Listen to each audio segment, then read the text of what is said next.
Good morning everyone, and welcome again to the MTC. I recognise many faces in here, and for those many faces I do recognise, you will recognise many of the words I'm about to say. But I'm going to run through a few things that's try and set the scene for why we're here today, talk a little bit about our wider mission, and then hand over to Jamie and Mark, who will talk through the detail of our platform call and the process that we think will follow from this. And again, what we want to do is try and get input from everyone in the room, so there will be a Q&A and a panel session afterwards where we hope to have some dialogue. But if I start off by just running you through the wider piece about the CIH. So we are here to be a catalyst for transformation. The government has given £72 million grant out of the £170 million for the construction sector deal. So we have a programme of work over the next three and a half years to try and act as a catalyst to drive real change in the construction sector. We're looking to bring in advanced digital techniques, embrace manufacturing technologies and processes from other sectors, look to see how we can drive improvements in whole life performance, and make sure that we end up with a construction sector that delivers more and better.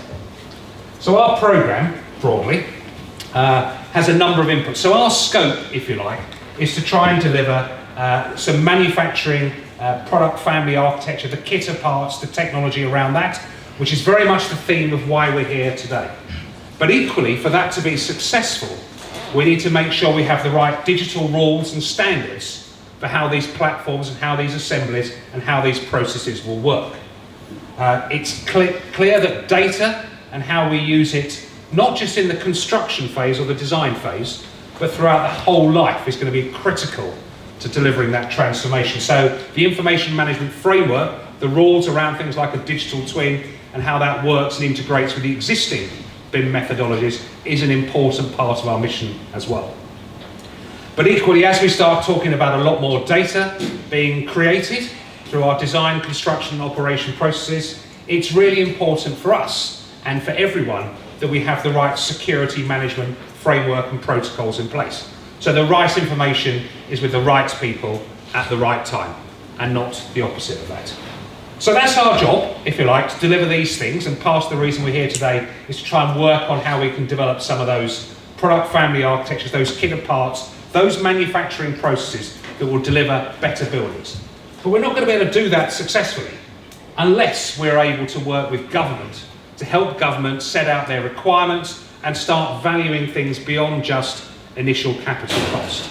So we need to help government develop the right capability, tools, systems, products, commercial models, so they're able to buy new and more effective solutions that deliver better value throughout that process. And of course, in parallel, we need to be working with industry, with you. There's no point in us developing a set of rules and a set of processes if there's no one able to buy it, and equally there's no capability, capacity or appetite in industry to develop those solutions. So part of the mission today is to try and work out how, through delivering our programme, we can build an effective relationship with government and an effective working relationship with industry, so these solutions are bought and developed and deployed. And if we get that right, we'll start to deliver better outputs through that process. So we'll start to see buildings that are created using digital engineering, advanced manufacturing techniques, and using all those outputs from our programme and how we work with you and with government. But also we'll start to produce not just a physical output, but a digital output. And that digital twin will enable us to start to measure and drive improved through-life performance. And of course that means it will start to deliver better benefits. The owners will get better performing assets, higher quality projects. We'll see the users will have a better experience from working in and operating in those environments, more quality, more safety. We'll see people who are operating and maintaining those new facilities being able to use data to drive more effective O&M strategies and decisions.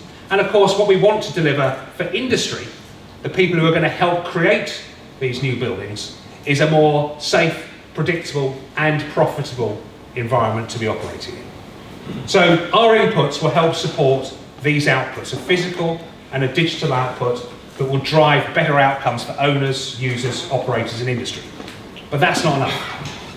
What we need to be thinking about is if we as a nation, as we do, invest £65 billion a year in our economic and social infrastructure, that's schools, prisons, hospitals, road and rail, £65 billion each year we spend in the UK.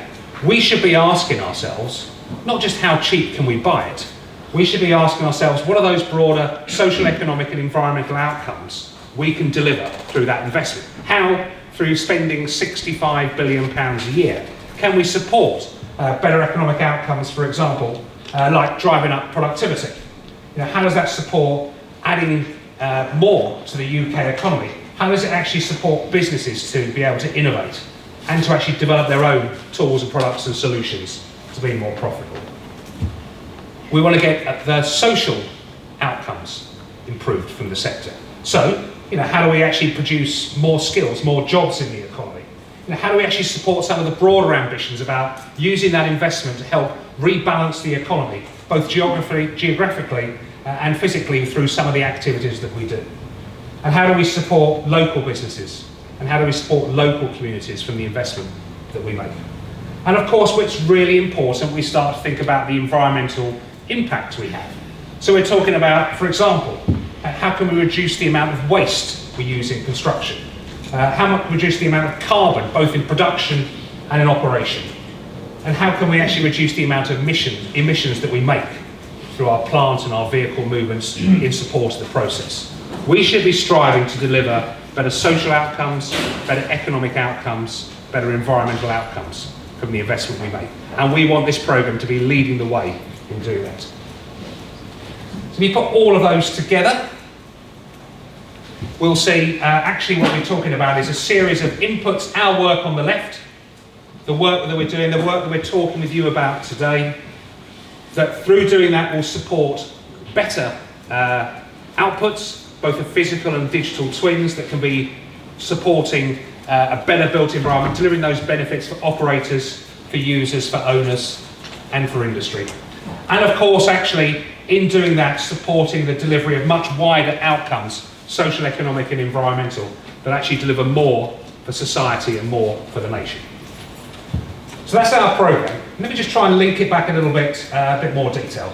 So what we've said is when we're talking about designing, we need to sort of think about things beyond the initial capital phase.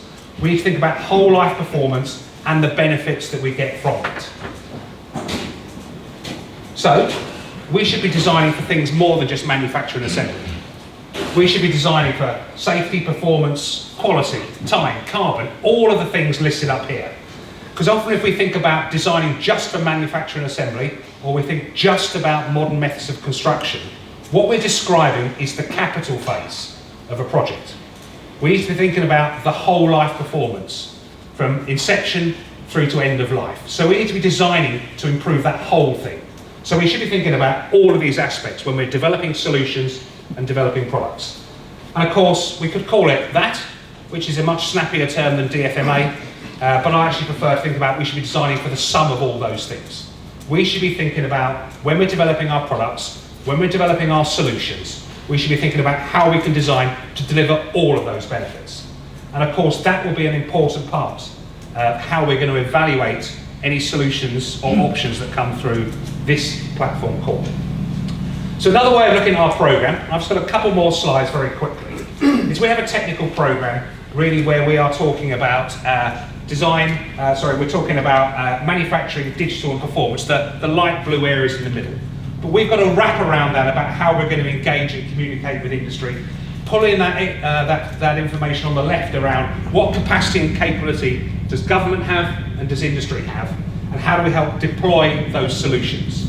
So when it comes to what we're talking about here today, perhaps the middle two sections here are where we're going to be focusing our effort here. So we're going to try and work out how can we develop an approach where we can develop new products and solutions or deploy existing ones in a new way that helps support the delivery of better buildings that deliver better outcomes.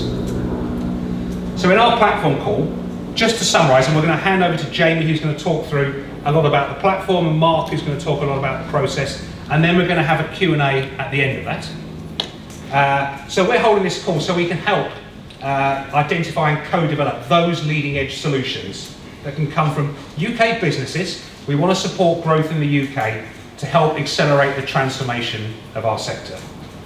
And we want you to engage, and we think you should engage, because you have the chance through engaging to tap into that world-leading expertise that sits here at the MTC, at BRE, and at Cambridge Centre for Digital Built Britain.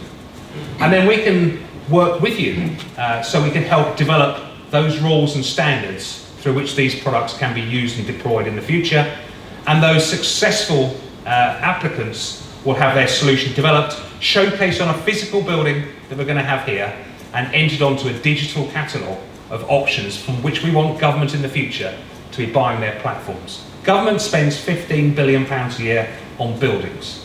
We want to try and help develop products and tools that help government deploy more effective solutions, more manufactured solutions, more sustainable solutions, solutions that deliver more through their whole life and deliver more for wider society and the economy. And we want this to be a central part of that process. And of course, we'll perhaps pick some of this up in the Q&A, but you're also aware that we're funded through UKRI, our programme, and UKRI themselves are launching a couple of collaborative R&D and funding calls over the next month. So there's a collaborative R&D call for perhaps products that aren't quite ready for market yet, but could do with some development. So there's £10 million worth of funding coming from UKRI on perhaps things slightly further back in the development phase than we're talking about today. And there's also a £26 million demonstrator pot, which will open for competition at the end of next month, where we're looking to see, are there any potential solutions out there that a bit of additional funding could be provided to help embed them, to de-risk how they might be used on projects in the future. So for industry at the moment, there's 3 potential opportunities to engage to develop better solutions, better products, better outcomes through our platform call here today, perhaps from a collaborative R&D call from UKRI, and the ability to embed these on real projects in the future. And it's probably worth mentioning, and Alex Lubbock is here from IPA, I see at the back there. It also is very much strongly aligned with IPA's recent PDFMA consultation and the open call they had for evidence there. We will see that being published, perhaps a response to that later this year, Alex. Yeah. And the work we're doing here today is very much aligned and building on that work there as well. So, without further ado, I shall hand over to Jamie, who will talk through the actual design briefing itself. Jamie.